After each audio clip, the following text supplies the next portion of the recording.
Forbidden History by Lee E. Minnick.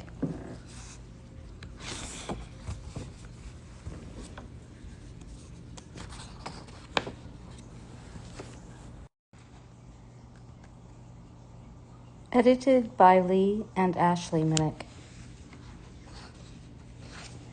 Chapter 1.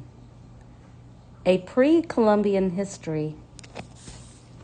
History, as nearly one seems to know, is not merely something to be read, and it does not refer merely or even principally to the past.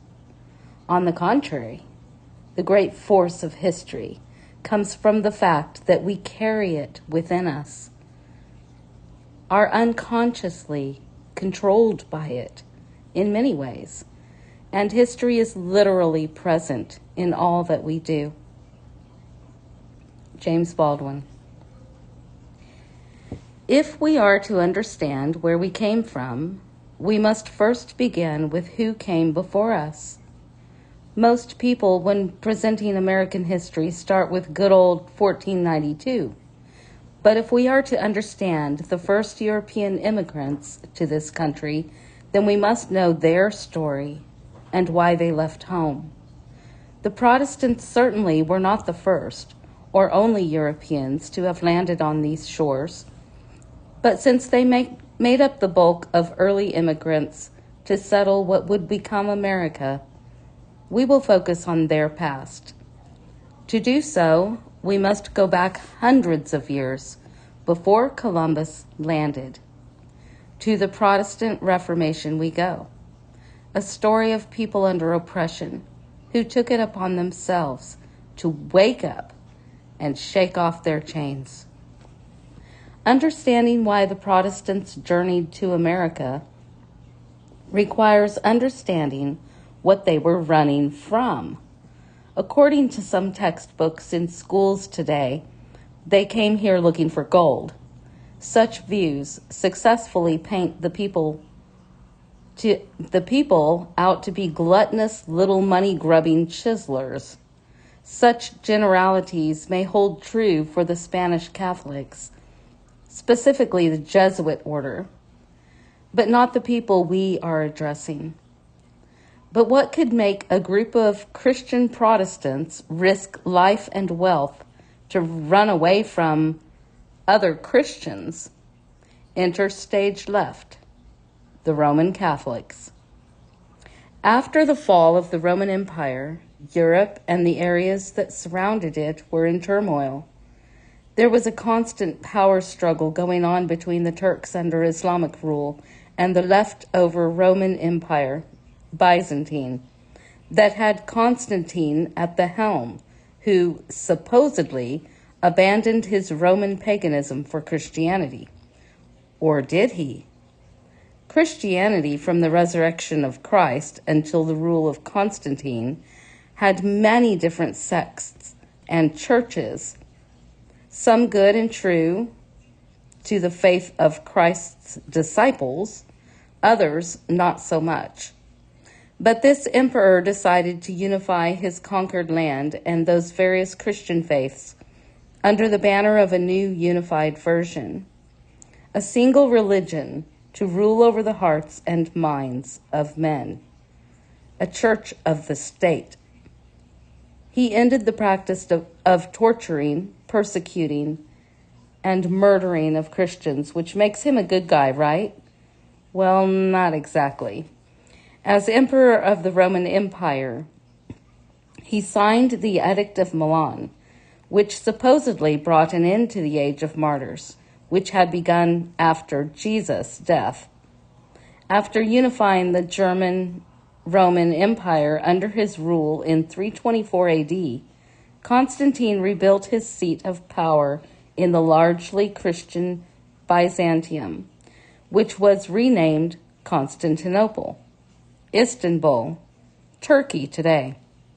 Some religious historians question the nature and sincerity of Constantine's Christian conversion. Much of his new Christian religion was largely rooted in the previous and popular paganism, with a fresh coat of Christianity.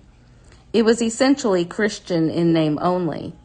Much of the rituals, holidays, and structure was identical to ancient occult mysticism.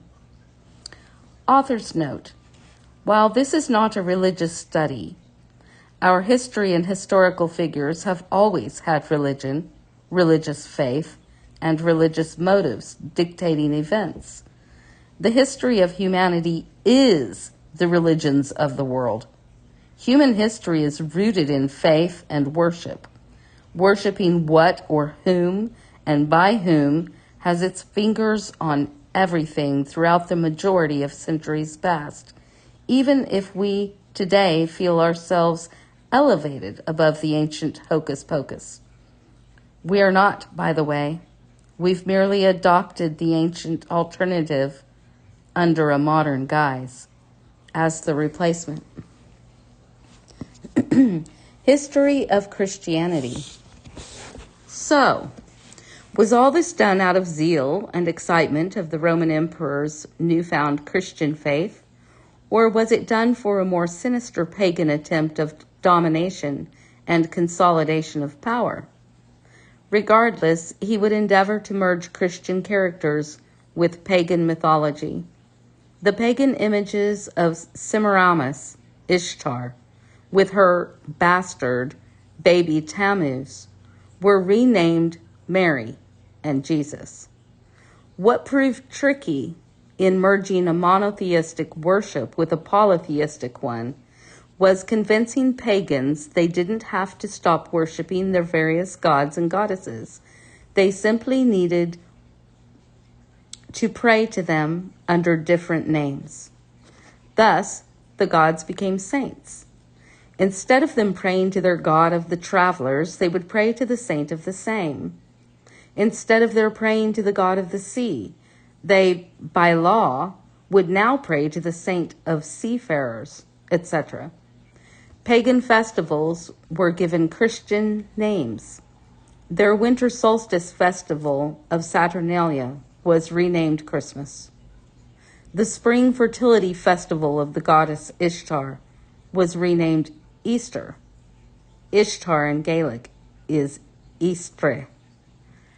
Lent, which has no biblical basis whatsoever, was merely an essential part of the Babylonian spring festivals that Constantine's new Roman Catholicism adopted under a new name.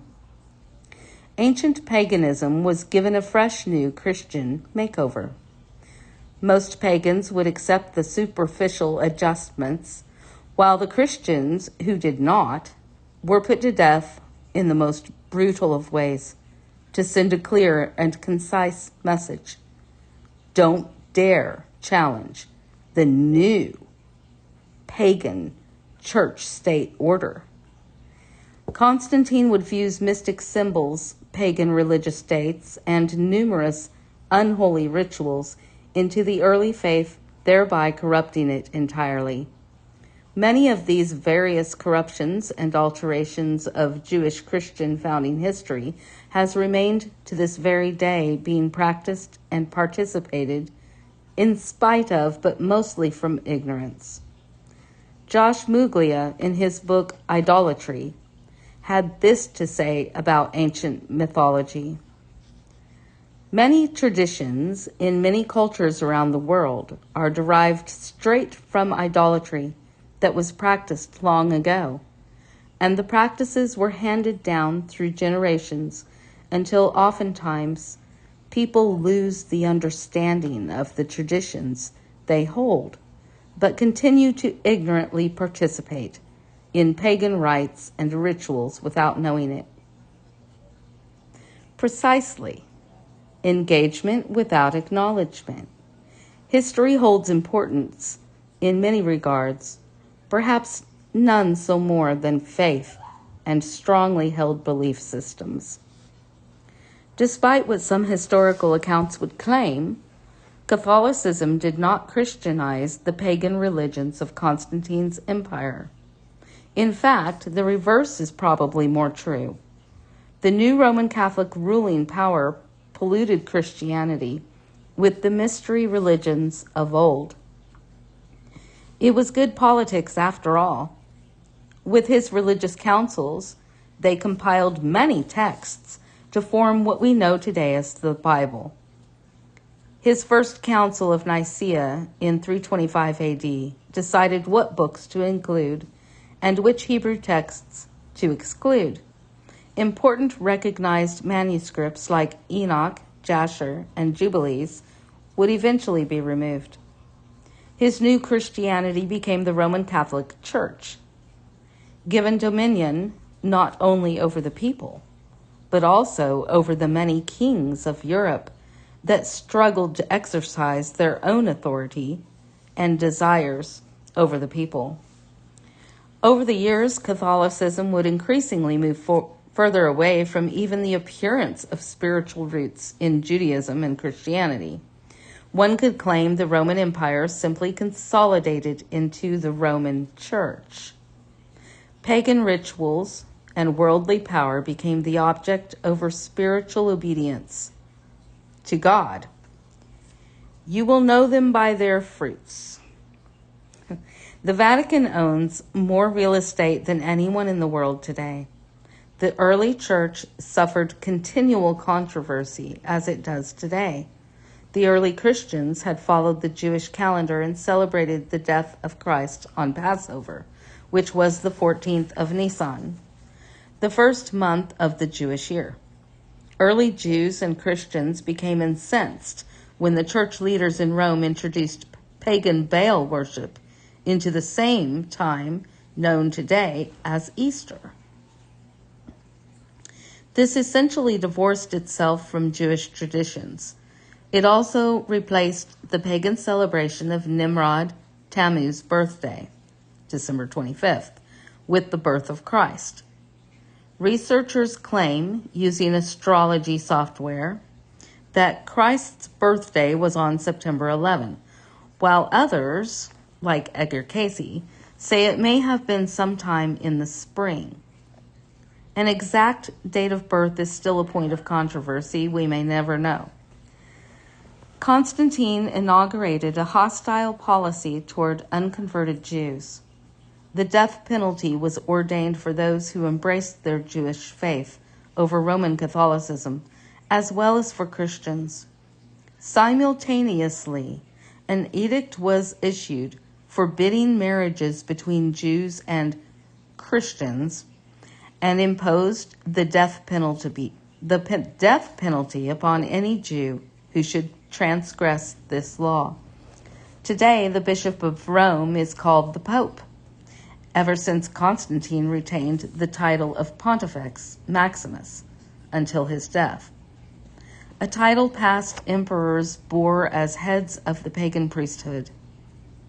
He instituted the Bishop of Rome as ruler over the universal or Catholic Church, thus making the supreme merger of all things government, state, church, and faith. From that day forward, church and state were one. Head, heart, politics, religion, economy, faith, everything was under Constantine's God-man rule. The original followers of Christ were not even called Christians, which was a Roman invention.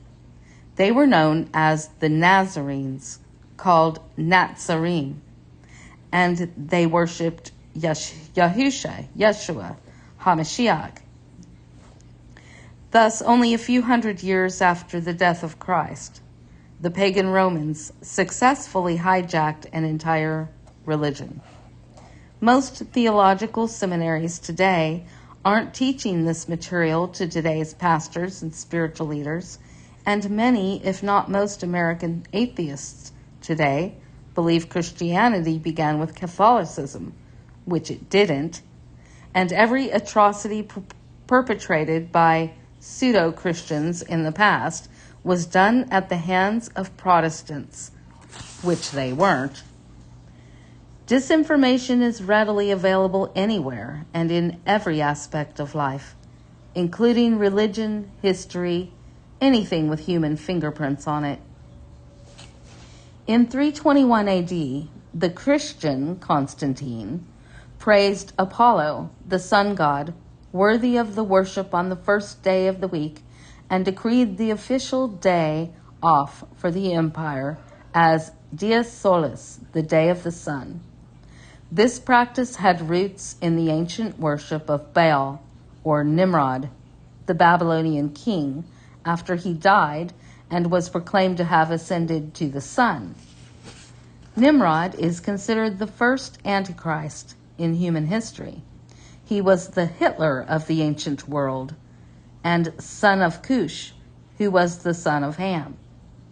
Noah's youngest, yes, the same Noah who built the ark, after he died, his mother wife Semiramis, known as the goddess Ishtar, or in the Greek as Venus, claimed that she was immaculately conceived by a descending egg from the sun god Baal, Nimrod.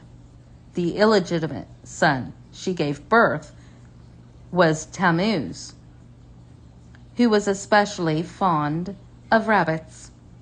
Tammuz worship was rampant in ancient Israel before Jesus walked the earth. The prophet Ezekiel told the Hebrew people to stop worshiping Tammuz, but they refused. After Tammuz was killed by a wild boar, his mother told the people both the son, Tammuz, and his father, Nimrod, would be with the worshippers in the sacred candle or lamp flame as Father, Son, and Spirit. Semiramis was to be worshipped as the mother goddess and queen of heaven. Constantine modeled his new Christianity after this practice, making Mary, mother of Jesus, the new Semiramis. Every year, in the first full moon after the spring equinox, a celebration was to commence with rabbits and colored eggs. After sacrificing an infant, the pagans would dip an egg in the blood to color it red and then eat it as an act to increase fertility. Worshippers were to meditate upon the sacred mysteries of Baal and Tammuz and to make the sign of the T in front of their hearts as they worshipped. Thanks to Constantine, the Sabbath day was changed from traditionally the seventh day of the week to the first. Harsh fines and even death was imposed on those who kept the Sabbath day holy, as the Ten Commandments commanded. They were also to celebrate the pagan festival of Ishtar, pronounced Easter, which the people of Rome were already celebrating anyway. Easter was to be celebrated over the Jewish Passover and the New Testament Passover of the early Christians. What does all this have to do with Constantine, much less the American Protestant immigrants? The emperor spoke harshly to his subjects about avoiding the religion of the Jews and all things pertaining to their Judaism. According to the potentate, they were the enemies of God. Why was Constantine so anti-Semitic? According to the Nicene Council and Constantine, who claimed to speak for God, the Jews had been rejected by the Almighty because they were guilty of killing the Savior. The Jews saw these pagans as misled for worshiping the idols of old under a new perversion they called Christianity. Canaanite idols known as Baal, Molech, Milcom, Marduk, Lucifer, Satan, Apollos, Allah, Chemosh, Tammuz, and Ra are all various labels for the same evil entity. Constantine's influence upon Christianity is undeniable. He saw Christianity as a geopolitical tool for power. Was he the first Christian emperor, or was he the first pseudo-Christian to separate Christian history from its Jewish heritage? According to Gary Wayne's The Genesis 6 Conspiracy, Constantine was originally a high priest of the cult of the sun known as Sol Invictus. Given his many revisions, December 25th celebration, changing the Sabbath from Saturday to the day of the sun, etc., one is driven to question the legitimacy of his supposed conversion and everything that followed. His ruling actions over the church and government drove the world into what became later known as the Dark Ages. During this gloomy time in human history, learning was thwarted, truth was outlawed, and the Roman Catholic Church ruled over nations as the perfect beast system. Knowledge was a closely guarded secret under ruling families, lock and key. It was too important to trust to the masses. The church exercised its authoritarianism over the nations of the world and the kings who presided over them. This power struggle of church and kings lasted hundreds of years, until one day, a promiscuous English ruler named Henry VIII decided that he was going to break off from Vatican authority and papal dominion to form his own Church of England religion, which quite literally was no different from Catholicism, other than it replaced the Pope with the English throne as the head of business. Dr. Phil would have had a field day with this guy. He did this because the Pope at the time refused to allow Henry a divorce from his Spanish wife, Catherine, who had failed to produce a male heir. Catherine was a staunch Spanish Catholic. Henry got bored with wives quickly. Between 2007 and 2010, Showtime made an interesting TV series about Henry VIII called Tudors, the machine that broke the tyranny.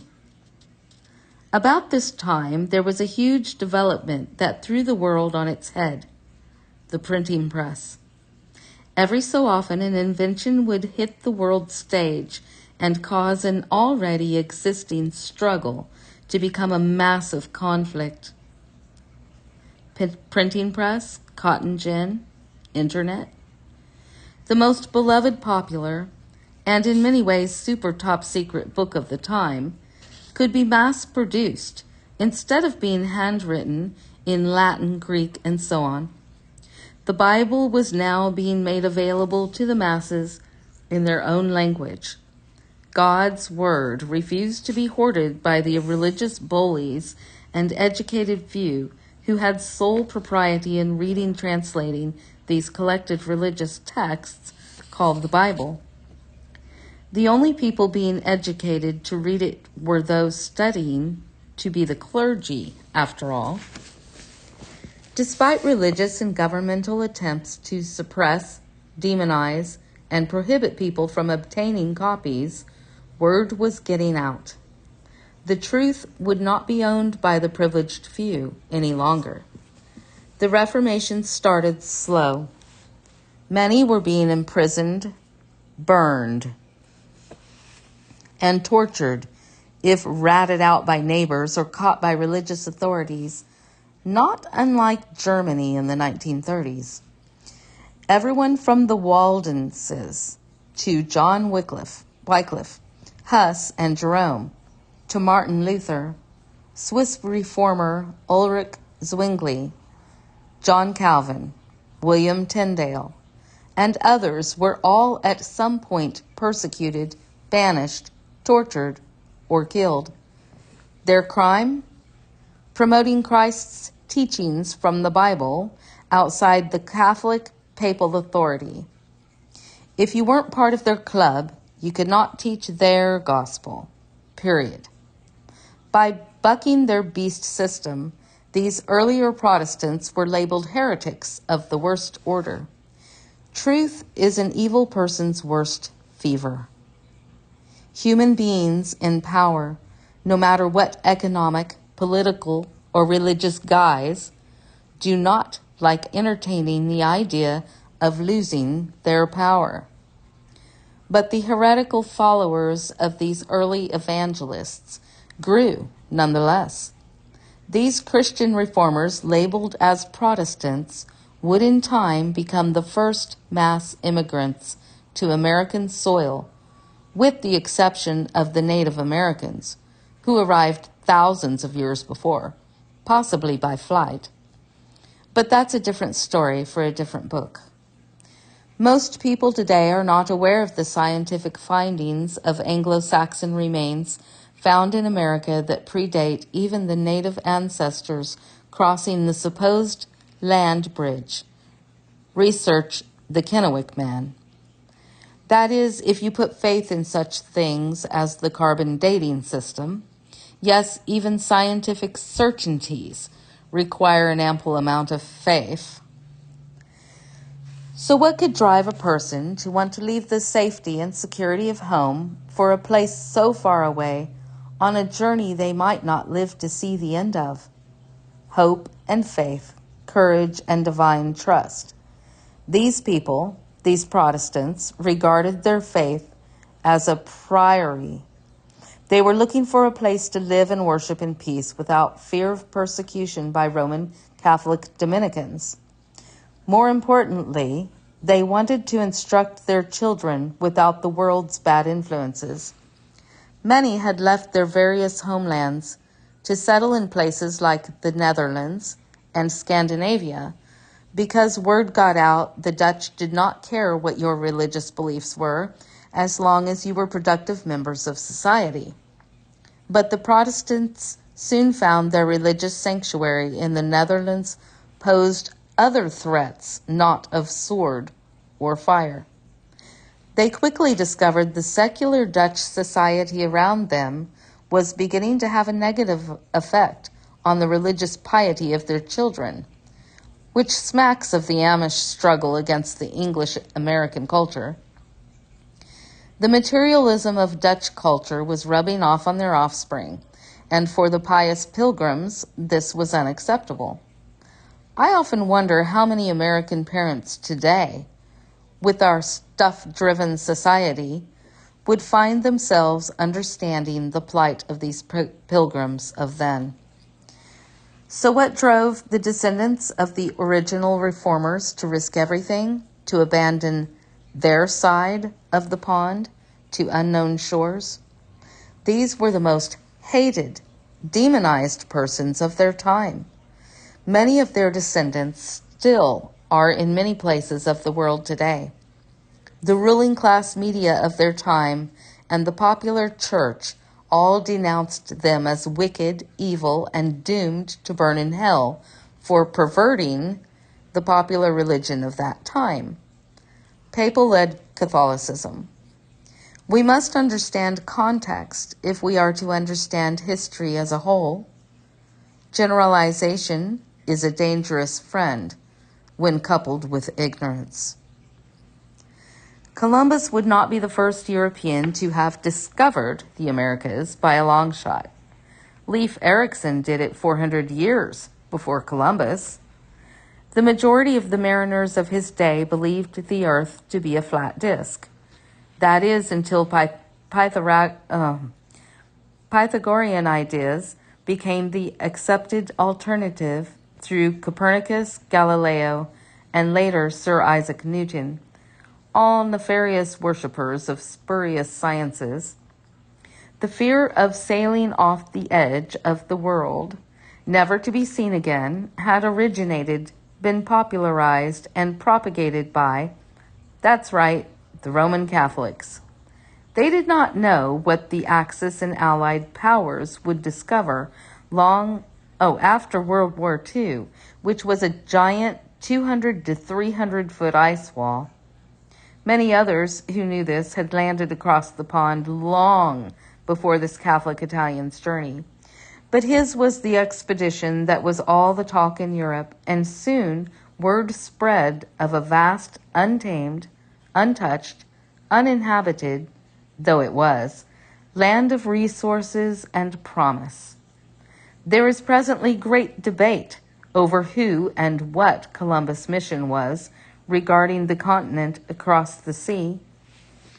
Some contend he was found and chartered by the Templars for the sole purpose of establishing a new Atlantis, which is a curious claim given the fact his first two vessels boldly flew the Templar Red Cross as their official flags.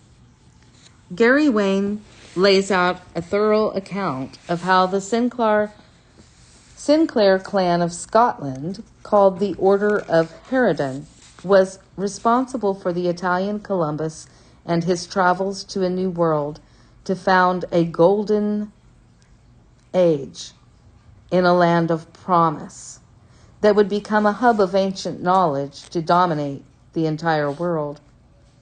Though under Spanish charge, Columbus would plant the Vatican flag in the New World. I don't know what to make of it, but I find much of it very interesting. Many factors would all converge at the same time, leading to the mass migration to the American continent. One by one, groups of these Protestants began to organize their own expeditions in the hopes God would safely deliver them to this foreign shore of promise, where they could worship, live, and pray as a community under God, without Catholic threat or secular interference. They were seeking freedom and wanted to be left alone, to live their lives as they saw fit. I find it divinely ironic timing that just when they were outgrowing the environment they found themselves in, their God opened the doors at that exact time with rumors of Columbus' successful, if you can call it that, mission to sail to the Far East. He did not make it to the East Indies, of course. Heck, he didn't even make the American mainland. He smacked into the Caribbean islands and called the roadblock the West Indies. Funny how colonial history can be for the person looking and paying attention. Columbus and the Spanish Catholics who followed would become the native Mayan and Aztec cultures of Central and South America's worst nightmare. If you want to watch a good movie about the brutal pagan culture of the Mayans, I highly recommend watching Mel Gibson's 2006 movie, Apocalypto. It is a curious and interesting depiction of how ancient Babylonian transplanted descendants continued their beliefs untouched and unbothered for thousands of years after their expulsion from the Middle East. Although Columbus was a bit of a tyrant in his tenure, his accomplishments reached the ears of the people looking for a new world and a new life of religious freedom. I always found it ironic that an Italian explorer under the charge of Spanish Catholics, while terrorizing native pagan cultures, was paving the way for those who many would consider God's most unpopular European misfits, the Protestants. According to Dr. Alberto Rivera, ex-Jesuit priest, while Dominican priests were busy about the Inquisition, the Jesuits, acting under Ignatius de Loyola, were infiltrating and penetrating every government, school, and every sector of life. Their mission? Universal political power and a universal church in fulfillment of the prophecies of Revelation 6, 13, 17, and 18. The Secret History of the Jesuits, page 7. Thanks to Christopher Columbus, a new land was found for a new Rome. One could make the case that were it not for some untimely weather phenomenon in the late 1520s, the European expansion into the New World could have turned out much differently. The 1520s was a decade of massive change. One of the many great shifts occurred when the Ottoman Sultan Suleiman had been leading his massive Muslim army around Eastern and southern Europe, conquering and demanding tribute all along the way. When a disenfranchised army under Charles V went rogue and sacked Rome, most of its talent and culture fled to Venice.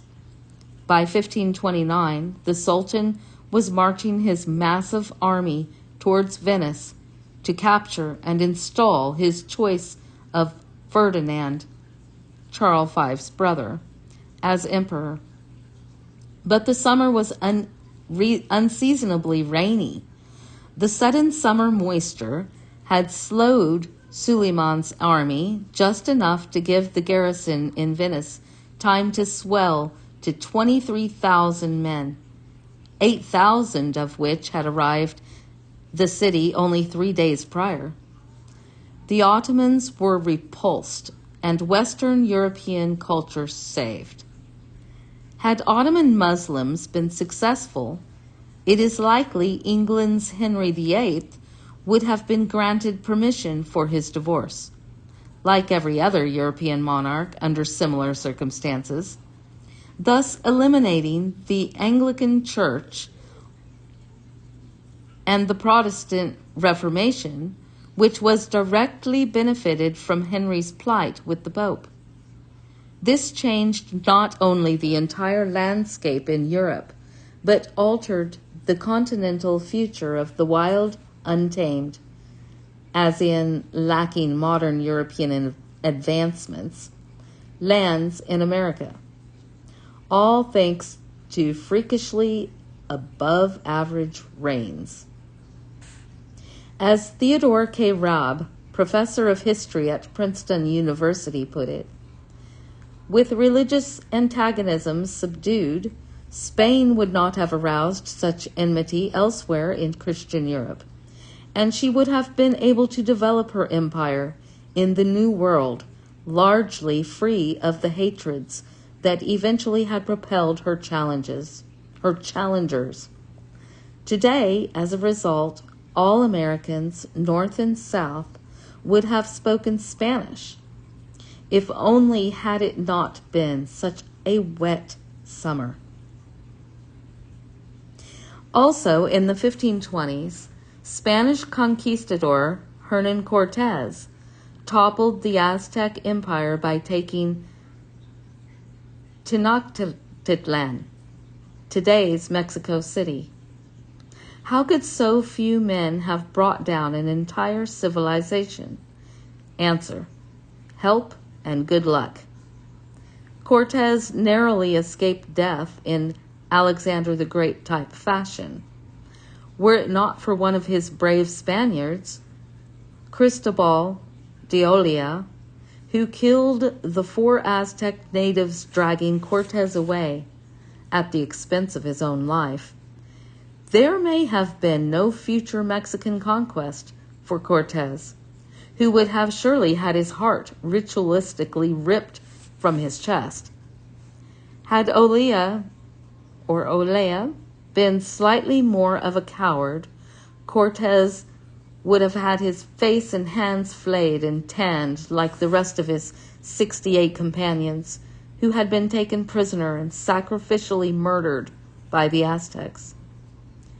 Instead of meeting a horrific end, Cortez had accomplices in his conquest. Smallpox, a disease the Central Americans had no immune system to counter, and other Central American native allies provided him victory. Cortez's force of maybe 900 men could have never proven successful without the nearly 100,000 Indian allies joining him, who were eager to bring down their hated Aztec neighbors. To this day, the defeat and eradication of the Aztec and its people are blamed solely on the evil Christian white Europeans. The olive-skinned Mediterranean Spaniards rarely garner a thought in academia. We must always remember that history is not as simple as black and white. There were even Spaniards who would defect and fight, as Gonzalo Guerrero did with the Maya, against their fellow Europeans. We today think of a unified Spain conquering and torturing poor American natives. But the truth is not that easy or generalized. Many Spaniards had loyalties to their cities and provinces than to a greater Spain, and thus were terribly divided, squabbling, and backbiting. They fought each other, especially politically, as much as they fought enemies, just like the Ottomans. Of all the world's religions, there's only one, and its close Catholic cousin. I will explain myself in greater detail in my next manuscript, that comes to mind regarding the use of the sword to force conversions. Humanity will always use knowledge and weapons to gain superiority over one another. Of that, history is quite clear. If you read enough history, you will find so many miraculous accounts of weather playing a serious role in shaping the many events and turning points of human history. It's one of the great many mysteries this author's historical curiosity has yet to fully decode. But historical irony is about to get way more interesting with the tale of William Bradford and his merry band of pilgrims. The boats were loaded, they had a motive, and the only thing on their minds, other than a favorable tide, was, did we pack enough beer?